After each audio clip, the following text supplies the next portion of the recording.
Hello বন্ধুরা, আমি দীপ আর তোমরা শুনছো ভূতবং, ভূতের রাজ্যে সকলকে স্বাগত। বন্ধুরা, আজকে তোমরা রাতের কলকাতার এক হারিম করা ভৌতিক ঘটনা শুনতে চলেছ। ঘটনাটি শেয়ার করেছে দমদম থেকে রিমা বিশ্বাস। রিমাদির ঘটনাটি শোনার আগে বন্ধুরা, তোমরা যারা এখনও পর্যন্ত ভূতবং চ্যানেলটিকে সাবস্ক্রাইব করোনি তারা সাবস্ক্রাইব করে দাও, আর যত পারো ফ্রেন্ড ফ্যামিলি মেম্বারদের কাছে ভূতবংয়ের ঘটনাগুলি শেয়ার করে দাও। তাহলে চলো বন্ধুরা, আর কথা বাড়াচ্ছি না, কানে হেডফোন গুঁজে নাও। চলো আজকের মূল ঘটনায় আসা যাক। দীপ, আমি রিমা বিশ্বাস দমদম থেকে বলছি। দীপ, আমি তোমার ভূতবংয়ের স্টোরিগুলি নিয়মিতই শুনি। আমার ভৌতিক ঘটনা শুনতে খুবই ভালো লাগে। আমার সাথে কখনো ভৌতিক ঘটনা ঘটেনি, কিন্তু আমার ভাইয়ের সাথে একটা হারিম করা ভৌতিক ঘটনা কলকাতার রাস্তায় ঘটে যায়। সেই ঘটনাটি আজ তোমার ভূতবংয়ে শেয়ার করলাম। আশা করি ঘটনাটি ভূতবংয়ের দর্শকদের খুবই ভয়ের লাগবে। ভাইয়ের সাথে ঘটনাটি ঘটে 2023 সালে। ভাই উবেরের ড্রাইভার ছিল। ভাইয়ের সাথে কলকাতার রাস্তায় এক হারিম করা ভৌতিক ঘটনা ঘটে যায়। ভাই রাত 11টা অবধি গাড়ি চালাতো, তারপর ও বাড়ি ফিরত। একদিন ভাই লাস্ট প্যাসেঞ্জারকে নামিয়ে বাড়ি ফেরার জন্য রওনা হচ্ছিল, আর ফোন থেকে উবেরের অ্যাপসটা লগ আউট করতে গেছিল। সেই মুহূর্তেই আবারও একটা বুকিং আসে। ভাই কি করবে, এত রাত হয়ে গেছে, বুঝে পাচ্ছিল না। তাই কি করবে করতে করতে ভাই বুকিংটা অ্যাকসেপ্টই করে নেয়। ডিস্টেন্সও তেমন বেশি ছিল না, মাত্র 5-6 কিলোমিটার। তাই ভাই অ্যাকসেপ্ট করে নেয়। ভাই প্যাসেঞ্জারটাকে তোলে। প্যাসেঞ্জারটা একজন মহিলা। মহিলাটা যাবে পার্ক সার্কাস। প্রথমে যা ফর্মালিটি করতে লাগে তা করে নেয়। মহিলাটা ইউপিআই পেমেন্টও করে দেয়। ভাই নিজের মনে গাড়ি চালাচ্ছিল। মহিলাটা বলে ওঠে, দাদা একটু জোরে গাড়ি চালান। ভাই কথা মতো একটু জোরেই চালায়। তারপরও মহিলাটা বলে, দাদা আরও একটু জোরে চালান। ভাই তো তখন বিরক্ত হয়ে যায়। ভাই মহিলাটাকে বলে, না না দিদি, ট্রাফিক ধরলে ফাইন খাবো। তারপর আর মহিলাটা কিছু বলে না।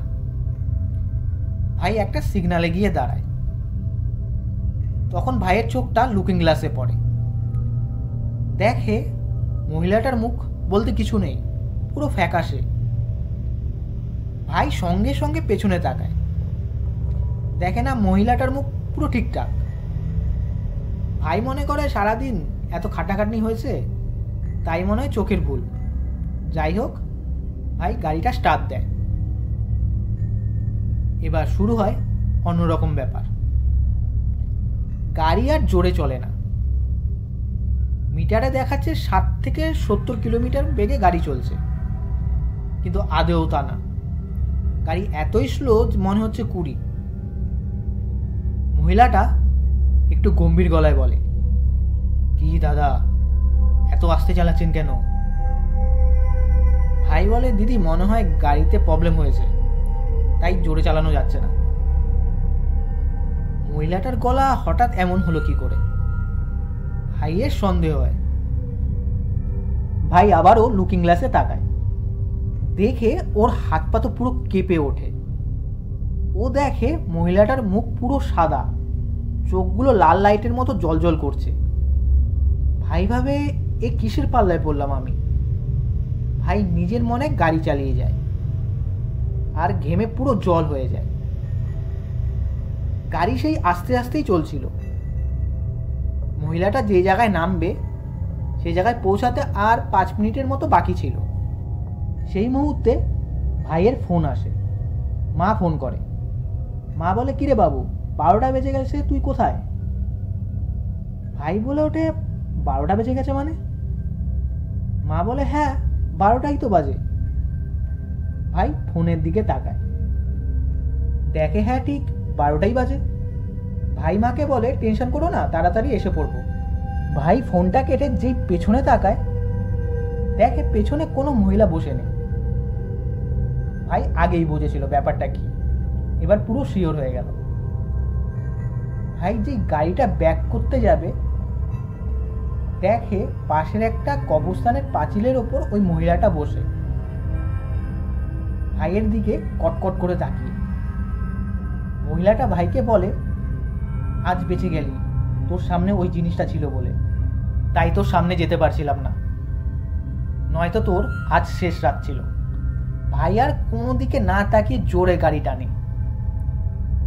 ভাই বাড়ি পৌঁছায়, মাকে এসে তো সব ঘটনা বলে। ভাই বলে, ওই জায়গায় আমার পৌঁছাতে 15 থেকে 20 মিনিট সময় লাগবে।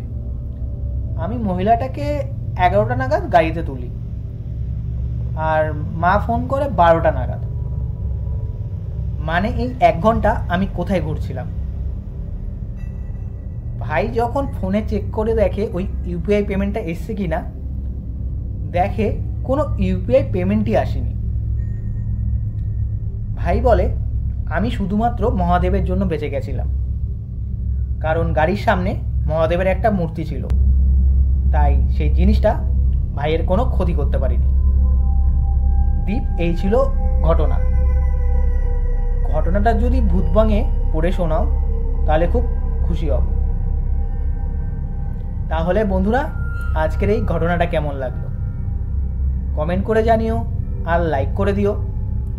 আর বন্ধুরা, তোমরাও যদি ঘটনা পাঠাতে চাও তাহলে আমাদের ভূতবঙের ইমেল আইডি bhutbongofficial@gmail.com-এ পাঠিয়ে দিও। তাহলে বন্ধুরা, আজকের জন্য এইটুকুই। টাটা, বাই।